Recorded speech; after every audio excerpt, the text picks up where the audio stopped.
Hello and welcome back to Strictly Java. Now, as you know, I usually like to start my shooting in the town square, but when I visited, this one was closed for a makeover.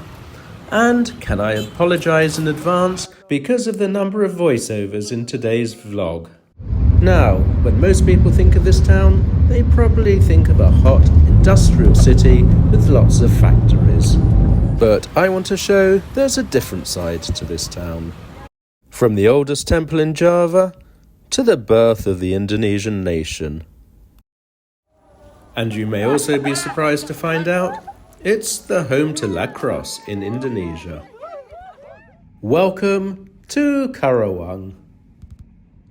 So before you join me on my travels, let's see where it is.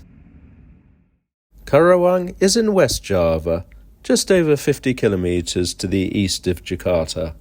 And now with Wush, the high-speed train, only about 12 minutes away. The street in Menteng named after this town can be found here, and first appeared in this 1930 map. And this is Karawang Street today.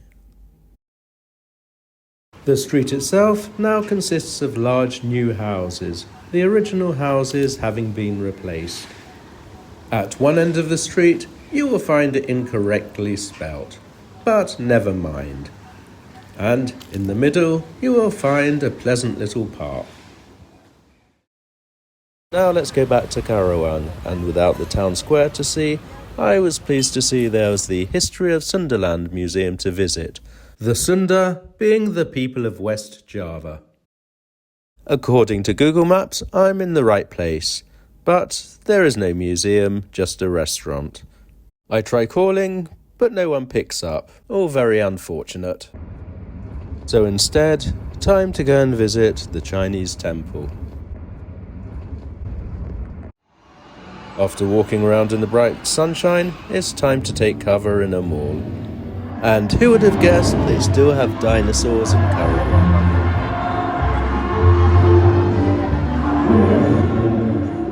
And now for my next visit, I'm going to go out of town, about 40 kilometres from the town square. We all know about Java's famous temples, such as Borobudur, Cheto and Sewu. But did you know that Java's oldest temple was here in Karawang? Let's go and have a look. It's called Candi Jiwa, or the Temple of the Soul.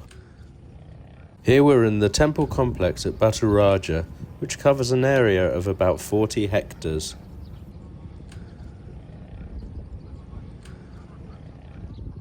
Although there is no hard data about when the temple was built and by whom, archaeologists believe the temple was built during the period of the Tarumanagara kingdom, so around the 5th to 6th centuries.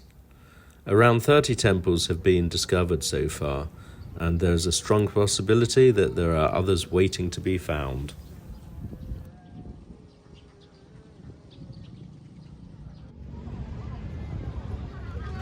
After Batu Raja, I headed south to experience something that will take me from the 5th century to 1945.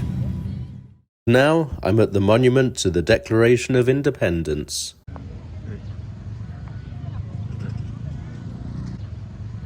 And close by there's a park to commemorate this.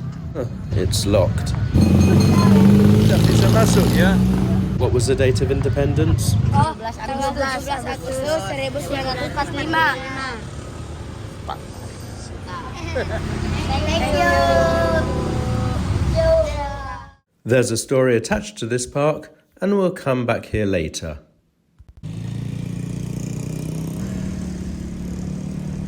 But where I'm going to next, a dramatic event happened on the road to independence.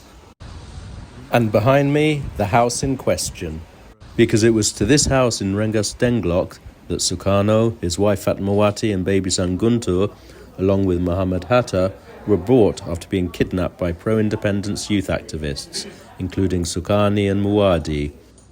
With Japan surrendered to the Allied powers on the 15th of August 1945, these activists wanted to push Soekarno, Hatta and the Committee for the Preparation of Indonesia's Independence to declare independence immediately, The question of when to declare independence was causing friction amongst the different nationalist factions. But now the very real problem of trying to talk to the camera when there are large crowds around. Di rumah ini sudah karena di rumah ini teks.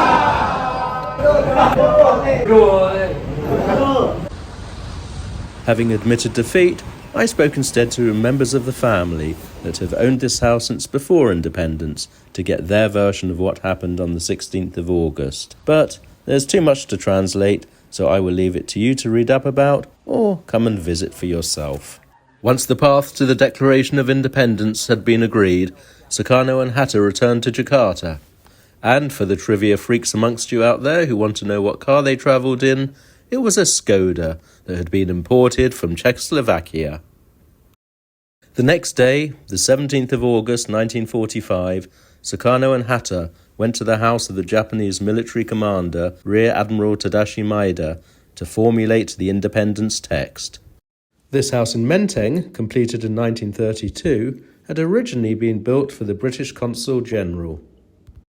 Going back to the proclamation, once the text was agreed, it was typed up, and later that day, independence was declared a short distance away. Now back to this park and an interesting historical fact. Whilst independence was declared on the 17th of August, it was here, then the courtyard of the Rengas Dengklok district office, that on the 16th of August, the red and white flag of Indonesia was raised for the first time. However, Indonesia's struggle for independence did not end with its declaration of independence. Independence was immediately rejected by the Dutch, the colonial power that had ruled Indonesia up until its surrender to the Japanese in March 1942, and now looked to reclaim what it saw as its possession. The War of Independence had begun, and it was to last for 4 years. Now I'm in Rawagede, and it was here that one of the most infamous events of the War of Independence took place. During the war, the Dutch did everything possible to defeat the independence fighters. One leader they were hunting down was Captain Lucas Casajo. When it was reported that he was in the vicinity of Rawagede on the 9th of December 1947, the Dutch came in with force. When the villagers refused to give any information to the Dutch about Captain Lucas's whereabouts, they responded by slaughtering 431 villagers. It was then, not until 2011, that the Dutch government awarded compensation to the 9 surviving widows of the attack. And whilst every school kid knows the date of Indonesian independence, 17 Agustus 1945. it was not until June 2023 that the Dutch government finally recognised this date, rather than the 27th of December 1949, as the official date of Indonesian independence. The difference between the two dates is not just an issue of national pride, but about legal responsibility for acts carried out during this period. And now for something totally different. Hands up if you knew that Karawang was the home for Lacrosse in Indonesia. So now I'm going to ask my friend Yukako Idahara to tell us a bit more about what's going on. Hello, and good to see you here. Thank you, and it's great to be here. Let's start with the basics. Can you explain how to play lacrosse? The idea is to pick up, throw, and catch the ball with a stick with a net.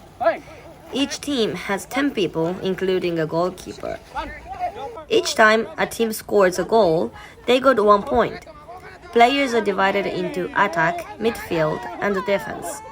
So it's just like soccer, but with a funny-looking stick. And tell me, how did lacrosse get to be in Indonesia? And why is its home base in Karawang? I've been playing lacrosse for a long time, so when I moved to Indonesia, I wanted to see if I could introduce it here. But it was during COVID, so I wasn't able to go to schools. However, in Karawang, there were sportsmen who were interested and open fields for teaching and practicing. So now we have 50 active players, and Karawang has become the home of lacrosse in Indonesia. Thanks a lot, Idahara-san, for explaining that to me, and I really didn't expect to find Lacrosse in Karawang. Now, I better let you get back to your practice. Who wants to play lacrosse again? What do you like about lacrosse? Menyenangkan dan buat keringat di sore hari dan menang baju. Suka membuat sehat. So as the sun sets on Karawang, let me say thank you for watching this vlog, and I hope you learned something about this town that you didn't know before.